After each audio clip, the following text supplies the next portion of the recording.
Hans, welcome to you. Were you in the chamber listening to what the Prime Minister had to say? What did you make of what he did tell you? Yes, I was, and I think it's a very good proposal.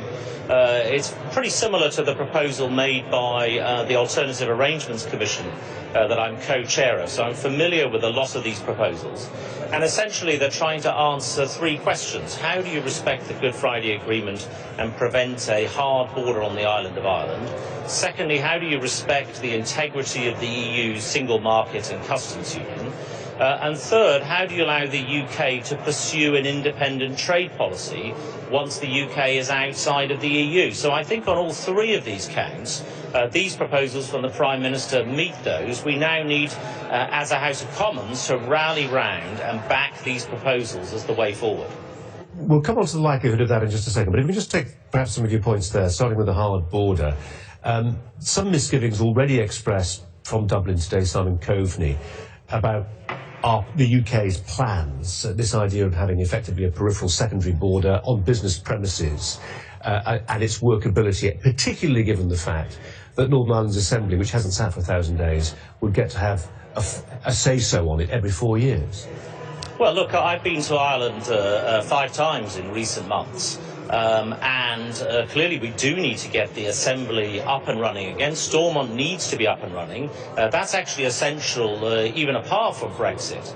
But I'm confident that if a deal is done, that changes the atmosphere on the island of Ireland. It changes the atmosphere in the south and in the north, and I think Stormont could then reassemble at that point, and we can have a Northern Ireland executive empowered to make these important choices.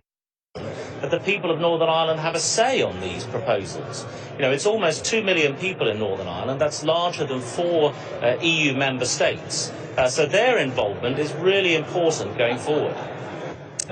In the tea rooms and elsewhere, do you see anything which perhaps leads you to think that Michael Gove, when he said there is now a solid majority for this plan, whether Michael Gove has it right? Is that your sense, that this could actually create a coalition of those 21 ex-Tories, Labour backbenchers who want to see a deal, the ERG, the DUP, everybody within those groupings, sufficient for a majority? Well, actually, I'm confident. I'm seeing MPs like my co-chair of the Alternative Arrangements Commission, Suella Braverman, backing them.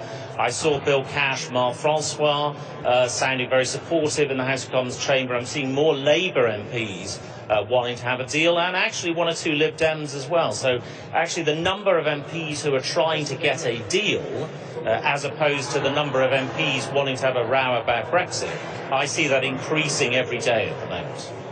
And what do you say to those, including Jeremy Corbyn, this lunchtime, who said, look, this is all a sham.